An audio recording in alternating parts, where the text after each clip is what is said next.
Hola, buenas tardes. Mi nombre es Omar Vela García. Esta es una actividad para la materia de Arquitectura de Computadoras 2. Soy estudiante de la Universidad Abierta y a Distancia de México en la División de Ciencias Exactas, Ingeniería y Tecnología. En esta ocasión vamos a ver lo que es la arquitectura básica de un microprocesador.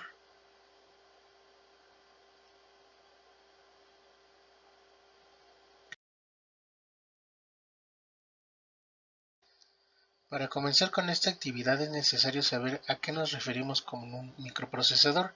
¿Qué es un microprocesador? Un microprocesador es un procesador informático que se encuentra en un microchip, también conocido como circuito integrado.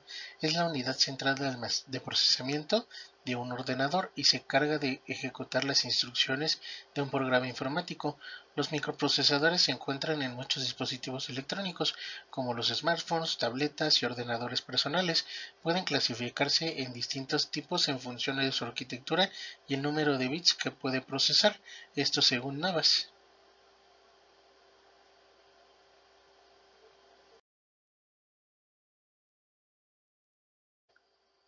¿Qué función tiene un microprocesador? En esta ocasión vamos a ver primero qué función cumple un microprocesador.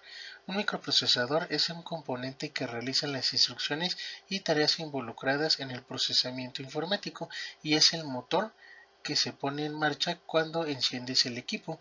En un sistema informático, el microprocesador es la unidad central que ejecuta y gestiona las instrucciones lógicas que se le transmiten. Un microprocesador como tal está diseñado para ejecutar operaciones típicas tales como la edición, sustracción, división, multiplicación y comunicación de dispositivos e interprocesos. También se encarga de la administración de entradas y salidas y más.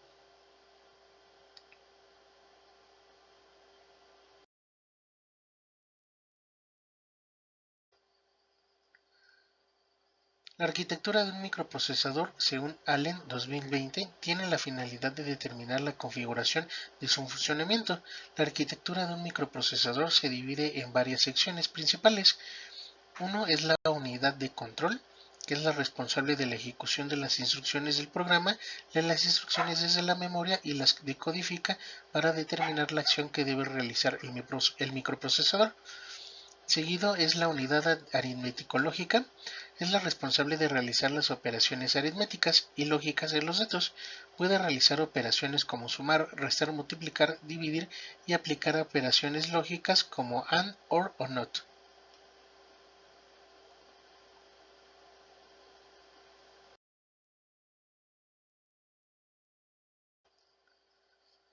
Sigue la memoria de registro, que es una memoria temporal que se utiliza para almacenar los datos que el microprocesador está utilizando actualmente.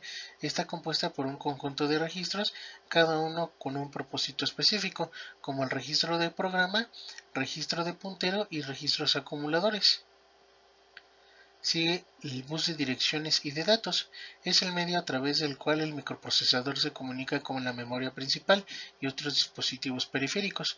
El bus de direcciones es utilizado para indicar la posición de la memoria donde se deben leer o escribir datos, mientras que el bus de datos se utiliza para transferir los datos en sí.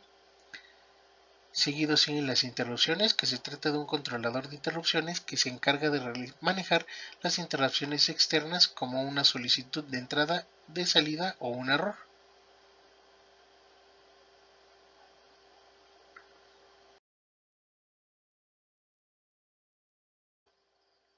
Sigue la caché.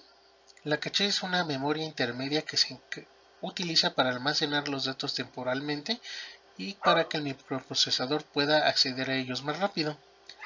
Sigue el pipeline, que es un mecanismo que permite al microprocesador ejecutar varias instrucciones al mismo tiempo, aumentando así la velocidad de procesamiento. Luego es el multiprocesador, que es una arquitectura que permite que el procesador tenga varios núcleos o unidades de procesamiento independientes que trabajan de manera simultánea.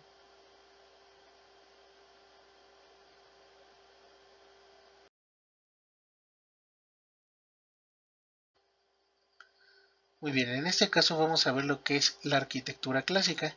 La arquitectura clásica de un microprocesador se divide en tres secciones principales: la unidad de control, la unidad aritmético-lógica y la unidad de registro. esto según Thomas. La unidad de control es la responsable de la ejecución de las instrucciones del programa, lee las instrucciones desde la memoria y las decodifica para determinar qué acción debe de realizar el microprocesador.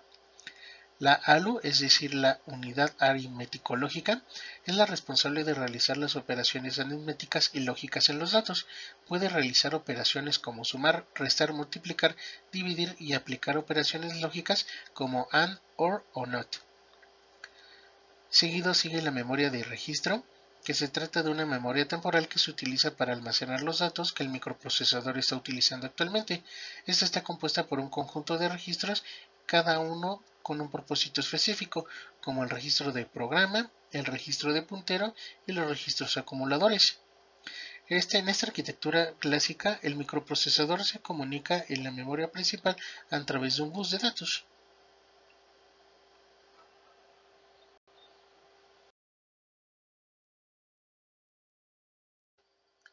Muy bien, dentro de la arquitectura clásica se encuentra el modelo de von Neumann. Según Castillo, la arquitectura del microprocesador de von Neumann es un modelo diseñado que se basa en la memoria central compartida para almacenar tanto datos como las instrucciones del programa. La CPU lee las instrucciones desde la memoria y las ejecuta y las modifica en base a las condiciones del programa. Esta arquitectura es una de las más comúnmente utilizadas en la construcción de computadoras y se le atribuye a John von Neumann. Esta arquitectura para la construcción de la computadora EDVAC en 1945, la máquina que se terminó de construir en 1949, sucesora de la que se considera la primera computadora electrónica, la ENIAC, en 1946.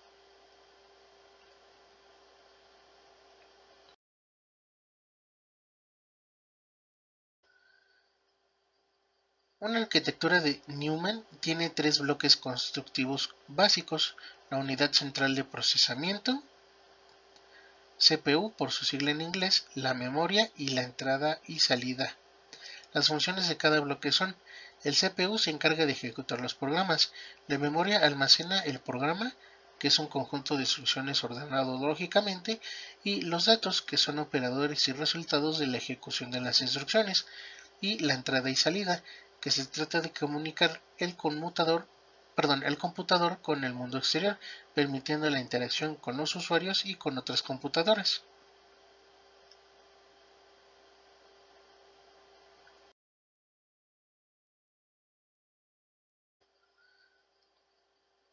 Dentro de la arquitectura clásica, perdón, en este caso vamos a ver de qué se trata la unidad central de procesamiento.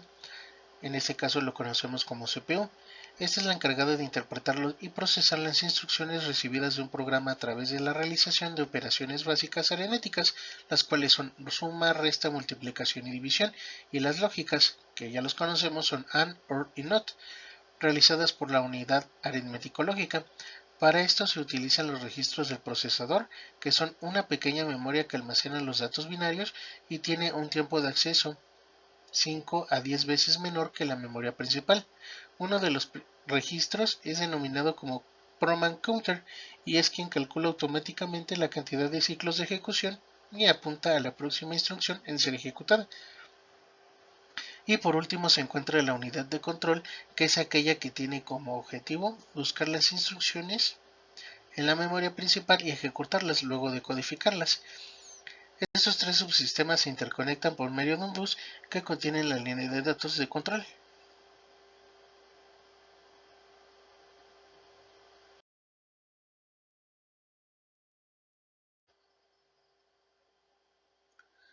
La memoria principal es un conjunto de celdas del mismo tamaño que están asociadas con un número denominado dirección de memoria y sirve para almacenar los datos de manera temporal para ser utilizados posteriormente. La entrada y la salida, ¿a qué nos referimos con el sistema de entrada y salida? Esto genera las señales necesarias para transferir datos y códigos desde y hacia periféricos. Un periférico es aquel dispositivo que es capaz de interactuar con los elementos externos, ya sea emitiendo información o recibiéndola.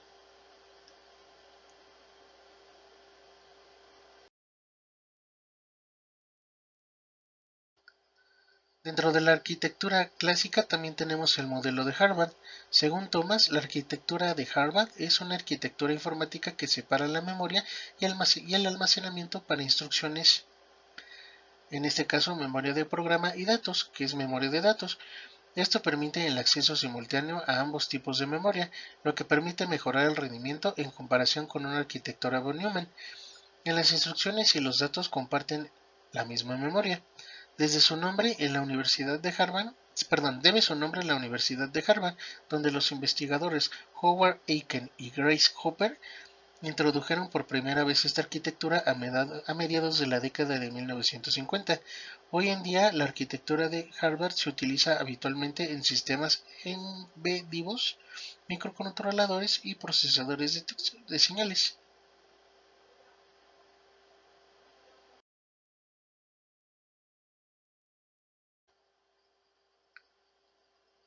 El procesador dispone de un sistema de conexión independiente para acceder a la memoria de instrucciones y a la memoria de datos. Cada memoria y cada conexión puede tener características diferentes. Por ejemplo, el tamaño de las palabras de memoria, el número de bits de una palabra y el tamaño de cada memoria, más la tecnología utilizada que se va a utilizar utilizada para poder implementarlas. Debe de haber un mapa de direcciones de instrucciones y un mapa de direcciones de datos separados. Los microcontroladores y el DSP, es decir, el procesador de señales digitales, son dos tipos de computadores que utilizan la arquitectura de Harvard. Vemos a continuación algunas características más relevantes de estos tipos de computadores en uso específico.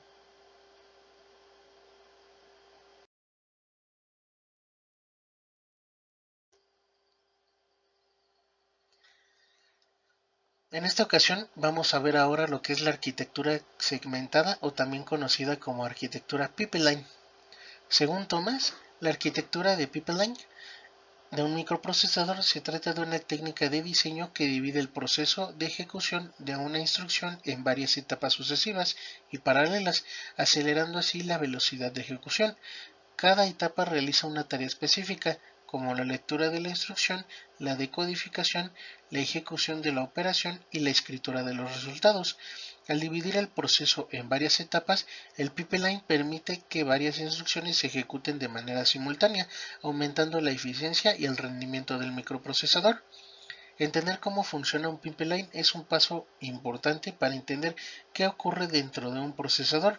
Este sistema es común verlo en sistemas operativos multitarea, ya que puede ejecutar una serie de procesos de manera simultánea, los cuales son ejecutados de manera secuencial mediante un administrador de tareas que aplica distintos tipos de prioridad y capacidad de procesamiento y se alterna entre sistema, el de tuberías y los demás.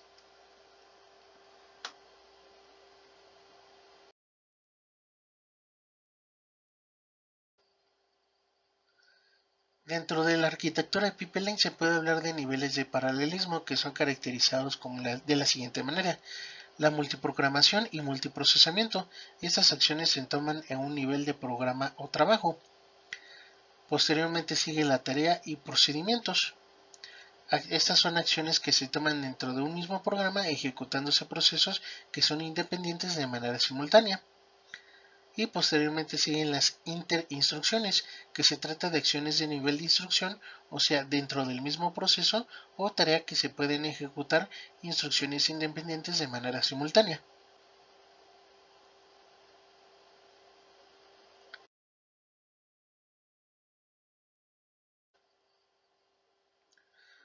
Ahora, por último, vamos a ver lo que es la arquitectura de un microprocesador de multiprocesamiento.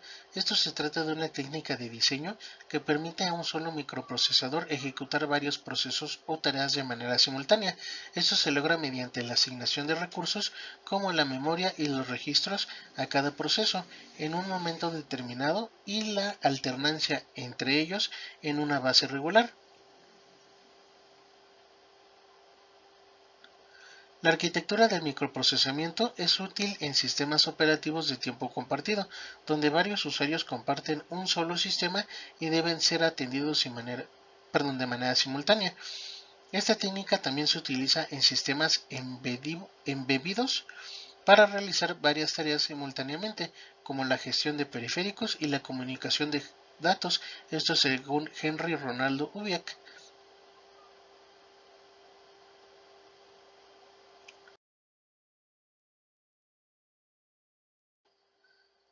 Dentro de la arquitectura de microprocesamiento, la CPU como tal se clasifica de la siguiente manera.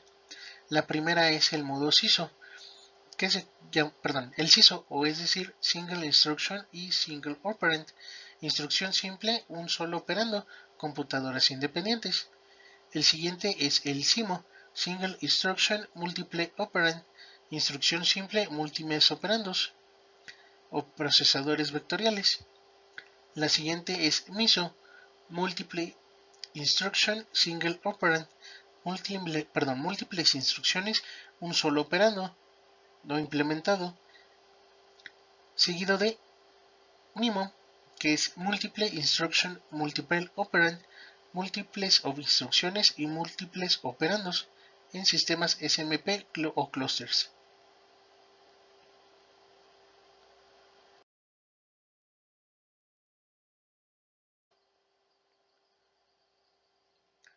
El CPU SIMO se utilizan más de dos procesadores para realizar los cálculos de un programa. Una única unidad de control envía la misma instrucción a cada CPU para que pueda ser procesada en cada flujo de datos.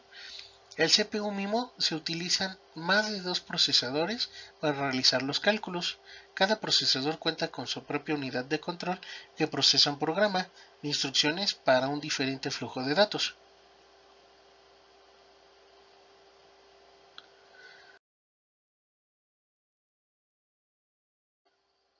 Esto sería todo, agradezco que hayan visto este video. Recuerdo nuevamente que esta es una actividad para la materia de Arquitectura de Computadoras 2 de la Universidad Abierta y a Distancia de México. Nuevamente me presento, mi nombre es Omar Vela García, que tengan una excelente tarde, hasta luego.